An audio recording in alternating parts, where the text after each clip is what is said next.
There's a reason chickens appear in almost every survival manual, frontier diary, and wartime memoir. When everything else collapsed, the humble hen kept producing. Whether it was soldiers in remote outposts keeping a few hardy birds behind the barracks, or frontier families choosing breeds that could fend for themselves in harsh landscapes, chickens have long been the quiet backbone of human resilience.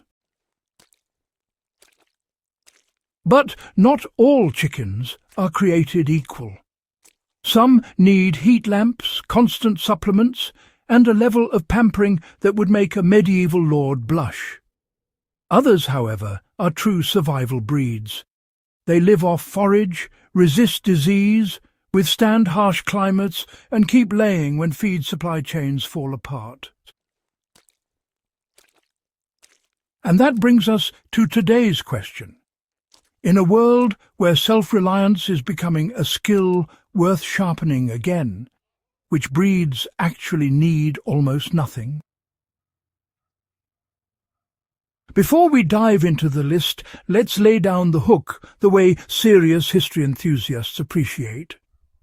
Throughout the great famines of Europe, the resource-starved farms of colonial frontiers, and even the ration-tight years of the Second World War, families didn't keep ornamental birds.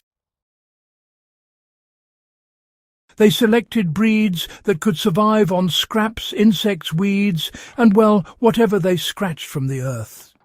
In diaries from the American frontier, certain breeds appear again and again because they simply refused to die.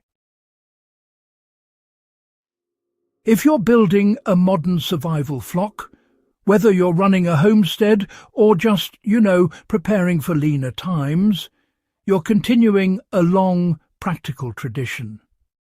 Now, let's leave the hook and get into the real, hard-earned knowledge. The first principle of survival chickens is choosing breeds that can live off the land rather than your feed bag.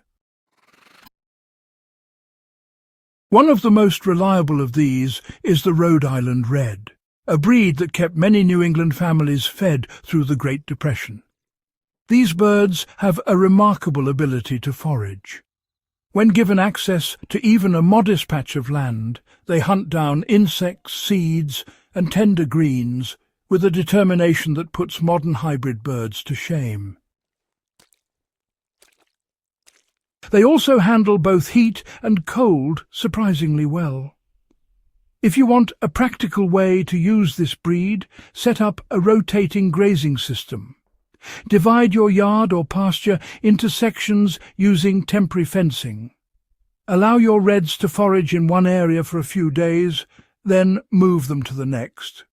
They'll reduce pests, fertilize the soil, and feed themselves at the same time, all while cutting your feed bill drastically.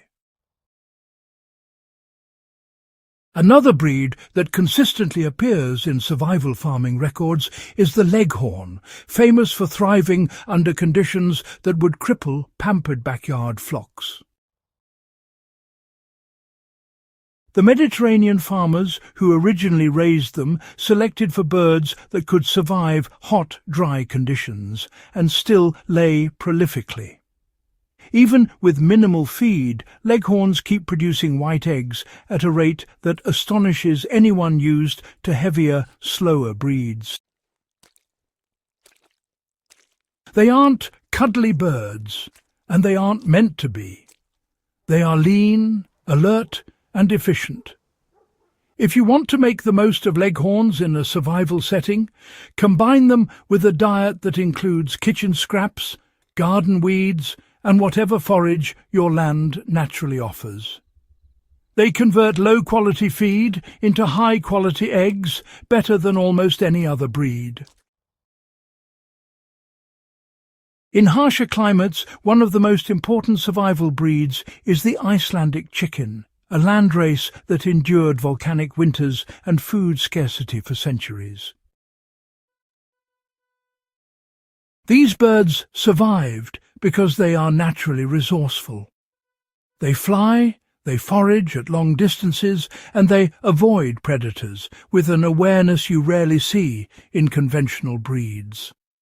Icelandics don't produce the biggest eggs, but they lay steadily and they reproduce reliably without human intervention.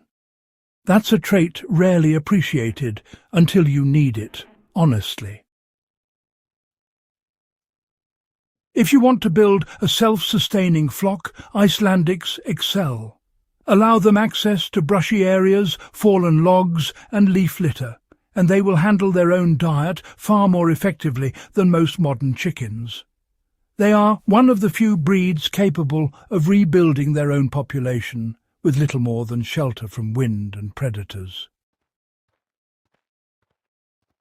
Then there are the Egyptian Fayoumis, one of the oldest domesticated chicken breeds on Earth, known for their disease resistance and desert-adapted stamina. Fayoumis were kept along the Nile by farmers who had very little to spare, so, selective pressure rewarded birds that could survive on insects and field leftovers. Today they remain one of the best options for anyone expecting limited feed or harsh conditions. They rarely fall ill, recover quickly when they do, and mature early. The practical application here is simple. If your goal is to maintain egg production even during disease outbreaks or environmental stress, mix a small group of Fayoumis into your flock. They strengthen your genetic pool and help ensure continuity when conditions turn unforgiving. Finally, no survival flock is complete without at least mentioning the Australorp, a breed famous for its record-breaking egg production during times of scarcity. Australian farmers developed them under tough conditions, carefully selecting for birds that thrived on rough forage and, minimal care. Australorps are calm, consistent, and resilient in a wide range of climates. If you want to integrate them into a survival-oriented system, you should keep them in a deep litter coop setup. Lay down a thick base of wood shavings or shredded leaves and just allow the bedding to compost naturally over time. The birds will scratch through it, feeding on the insects that appear, creating a bit of warmth in winter, and contributing to a constant cycle of nutrient recycling. The real strategy of survival chickens, you see, is choosing breeds that have already proven themselves across centuries of adversity. History always rewards traits that work. The breeds that survive on foraging, withstand harsh climates, avoid disease, hatch their own replacements, and lay consistently are the very same breeds that families depended on in times of war, famine, and economic hardship. When you combine these breeds with simple systems like rotational grazing, deep litter, and diversified forage sources, your flock becomes less dependent on purchase feed, and honestly far more capable of sustaining itself. If you found this guide genuinely valuable and want more content rooted in real history and real survival knowledge, do subscribe to Husbandry, share this video with someone who values self-reliance, and help us keep building a library of practical wisdom.